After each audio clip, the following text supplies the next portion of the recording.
Hi friends, welcome to food travel and nature. എല്ലാ കൂട്ടുകാർക്കും സുഖമാണല്ലോ. ഞാൻ ഇന്നിവിടെ ചക്കക്കുരു കൊണ്ടുള്ള ഒരു ഫ്രൈ ആണ് തയ്യാറാക്കിയിരിക്കുന്നത്. എത്ര കഴിച്ചാലും മതി വരാത്ത ചക്കക്കുരു ഫ്രൈ ആണിത്. പ്രോട്ടീൻ്റെ കലവറയായ ഈ ചക്കക്കുരു മഴ സമയത്ത് ഇതുപോലെ തയ്യാറാക്കി കഴിക്കാൻ നല്ല ടേസ്റ്റാണ്. ഇത് എങ്ങനെയാണ് തയ്യാറാക്കിയിരിക്കുന്നതെന്ന് നമുക്ക് നോക്കാം. നമുക്ക് വീഡിയോയിലേക്ക് കടക്കാം. ചക്കക്കുരു ഫ്രൈ തയ്യാറാക്കാനായിട്ട് ചക്കക്കുരു എല്ലാം നമുക്ക് ചെറിയ പീസുകളായിട്ട് കട്ട് ചെയ്തെടുക്കാം. അതുപോലെ കട്ട് ചെയ്തെടുത്തതാണ് ഇതെല്ലാം. കുറേ ചക്കക്കുരുവാണ്, ഒരു അര കിലോയ്ക്ക് വേണ്ടിയാണ് ഞാൻ ചക്കക്കുരു എടുത്തിരിക്കുന്നത്. ചക്കക്കുരു എല്ലാം ഇതുപോലെ കട്ട് ചെയ്തെടുക്കണം. ഒരെണ്ണം 4 പീസാക്കിയാണ് ഞാൻ കട്ട് ചെയ്തെടുത്തത്. ഇത് നമുക്കൊരു കുക്കറിലേക്ക് ഇട്ട് കൊടുക്കാം. ഇനി ഇത് വേകാനായിട്ട് അതിലേക്ക് വെള്ളം ഒഴിച്ചു കൊടുക്കാം. വെള്ളം കൂടുതൽ ഒഴിക്കേണ്ട, കുറച്ച് ഒഴിച്ചാൽ മതിയാകും. വെന്ത് പോകരുത്, എന്നാൽ വെന്ത് കിട്ടിയാൽ മതി. ഇതിലേക്ക് ആവശ്യത്തിന് ഉപ്പിട്ട് കൊടുക്കാം. ഇളക്കിയിട്ട് നമുക്കിത് ഒരു വിസിൽ കേൾക്കുന്നത് വരെ വേവിക്കാം. ചക്കക്കുരു ഇപ്പോൾ വെന്ത് കിട്ടി. ഇതിൽ കുറച്ച് വെള്ളമുണ്ട്. ഈ വെള്ളം നമുക്ക് ഊറ്റിക്കളയാം. ചക്കക്കുരുവിൻ്റെ വെള്ളമെല്ലാം ഊറ്റിക്കളഞ്ഞു. ചക്കക്കുരു നമുക്ക് തണുക്കാനായിട്ട് മാറ്റി വെക്കാം. ചക്കക്കുരു നമുക്ക് ഇതുപോലെ തണുക്കാൻ നിരത്തി വെച്ച് കൊടുക്കാം. ഒരു പാത്രത്തിലേക്ക് 2 സ്പൂൺ കാശ്മീരി മുളക് പൊടി ഇട്ട് കൊടുക്കാം. 1 സ്പൂൺ മല്ലിപ്പൊടി ഇട്ട് കൊടുക്കാം. 1/2 സ്പൂൺ മഞ്ഞൾപ്പൊടി ഇട്ട് കൊടുക്കാം. ഇതിലേക്ക് 1 സ്പൂൺ വെളിച്ചെണ്ണ കൂടി ഒഴിച്ചു കൊടുക്കാം. ചക്കക്കുരുവിൽ ഉപ്പിട്ട് വേവിച്ചതുകൊണ്ട് കുറച്ച് ഉപ്പ് പൊടി കൂടി ചേർത്ത് കൊടുക്കാം. എന്നിട്ട് ഇതൊന്ന് മിക്സ് ചെയ്യാം. ഇതിൽ വെള്ളമൊന്നും ചേർക്കേണ്ട ആവശ്യമില്ല. ഇതിലേക്ക് നമുക്കിനി തണുക്കാൻ മാറ്റി വെച്ച ചക്കക്കുരു വേവിച്ചത് ചേർത്ത് കൊടുക്കാം. ഇതിൽ ഈർപ്പമൊക്കെ മാറി, ഉണങ്ങിയപ്പോൾ ഈർപ്പമൊക്കെ മാറി കിട്ടി. ഒരു തുള്ളി വെള്ളം പോലും ഇനി ഇതിലേക്ക് ഒഴിക്കണ്ട. ഈ ചക്കക്കുരു നമുക്ക് ഈ മസാലയിലിട്ട് ഒന്ന് മിക്സ് ചെയ്തെടുക്കാം. ഈ മഴക്കാലത്ത് വെറുതെ ഇരിക്കുമ്പോൾ ചക്കക്കുരുവൊക്കെ ഇതുപോലെ തൊലിച്ച് കട്ട് ചെയ്തെടുത്താൽ നല്ല ചക്കക്കുരു ഫ്രൈ ഉണ്ടാക്കി കഴിക്കാൻ പറ്റും. വീട്ടിൽ എന്നെ പോലെയുള്ള അമ്മമാരൊക്കെ ഉണ്ടെങ്കിൽ ഇതുപോലെ ഒന്ന് തയ്യാറാക്കി തരാൻ പറയണം.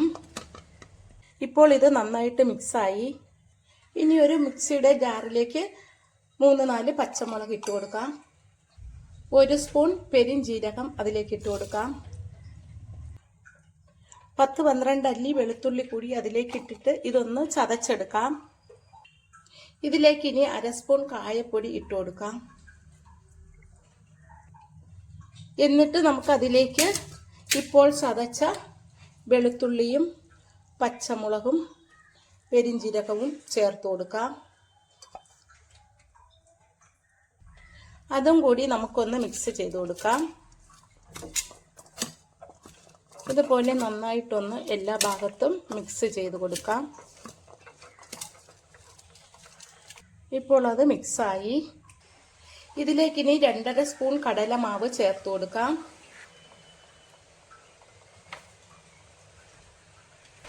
2.5 സ്പൂൺ കോൺഫ്ലവർ കൂടി ചേർത്ത് കൊടുക്കാം.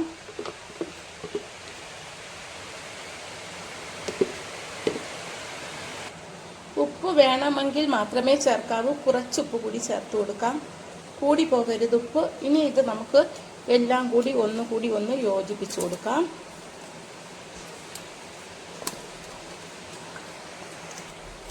ഇതിൽ വെള്ളമൊന്നും ചേർക്കരുത്. വെള്ളം ചേർക്കാതെയാണ് മിക്സ് ചെയ്യാനുള്ളത്. മുരിഞ്ഞ് കിട്ടത്തുള്ളൂ.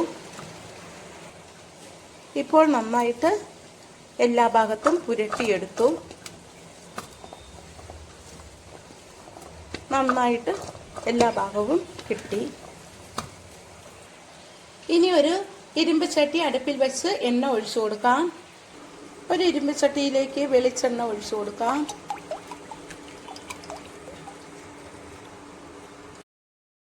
നമുക്കിത് എണ്ണയിലേക്ക് ഇടുന്നതിന് മുന്നേ കുറച്ച് കുരുമുളക് പൊടി കൂടി ചേർത്ത് കൊടുക്കാം. ഞാനിത് ഇടാൻ മറന്നുപോയി. അതും കൂടി ഇട്ടൊന്ന് മിക്സ് ചെയ്ത് കൊടുക്കാം.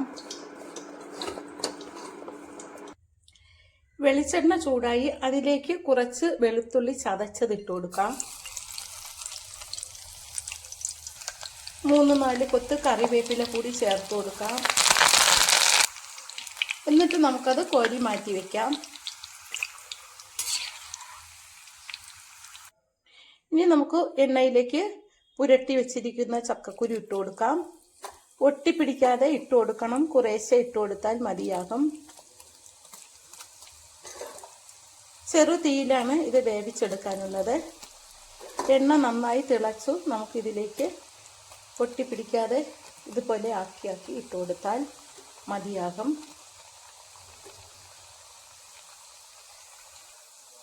എന്നിട്ട് ഒന്നിത് ഇളക്കി കൊടുക്കാം. ഇത് കുറേശ്ശെ ഇട്ട് മൂപ്പിച്ചെടുക്കാം. ചക്കക്കുരു വെന്തതുകൊണ്ട് വളരെ എളുപ്പത്തിൽ തന്നെ ഇത് വെന്ത് കിട്ടും. ഇതുപോലെ തയ്യാറാക്കിയാൽ കുട്ടികൾക്കും മുതിർന്നവർക്കും എല്ലാവർക്കും ഇത് ഇഷ്ടപ്പെടും. ഇത് ഹെൽത്തി ആയിട്ടുള്ളതാണ്. ചക്കക്കുരുവിൽ ഒരുപാട് പ്രോട്ടീൻ അടങ്ങിയിട്ടുണ്ട്. ചക്കക്കുരു ഇപ്പോൾ മൂത്ത് വന്നു. നമുക്കിത് കോരി ഒരു പാത്രത്തിലേക്ക് മാറ്റാം. നന്നായിട്ട് മുരിഞ്ഞു വന്നിട്ടുണ്ട്. ഇതെല്ലാം കോരി നമുക്കൊരു പാത്രത്തിലേക്ക് മാറ്റാം. ഇത് എണ്ണയൊന്നും കുടിക്കത്തില്ല. ബാക്കിയും കൂടി നമുക്ക് എണ്ണയിലേക്ക് ഇട്ട് കൊടുക്കാം.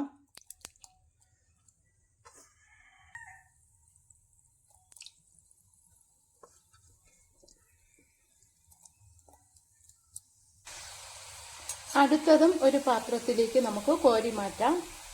ഇനി കുറച്ചുകൂടി ഉണ്ട് ഫ്രൈ ചെയ്യാനായിട്ട്. ഇത് കഴിക്കാൻ നല്ല ടേസ്റ്റാണ്. എല്ലാവരും ഇഷ്ടപ്പെടുന്നതാണ്. പോഷകങ്ങൾ നിറഞ്ഞതാണ് ഈ ചക്കക്കുരു. ചക്കക്കുരു കളയാതെ മഴയൊക്കെ ഉള്ള സമയത്ത് വെറുതെ ഇരിക്കുമ്പോൾ ഇതേപോലെ തയ്യാറാക്കി വെച്ചാൽ എല്ലാവർക്കും ഇത് കഴിക്കാൻ പറ്റും. എല്ലാവരും ഇതുപോലെ ഒന്ന് ട്രൈ ചെയ്ത് നോക്കണം. ഞാൻ തയ്യാറാക്കിയ ഈ ചക്കക്കുരു ഫ്രൈ ഇഷ്ടമായെങ്കിൽ ആദ്യമായി കാണുന്നവരെല്ലാം എന്നെ സപ്പോർട്ട് ചെയ്യണം, ലൈക്ക് ചെയ്യണം, സബ്സ്ക്രൈബ് ചെയ്യണം. Thank you.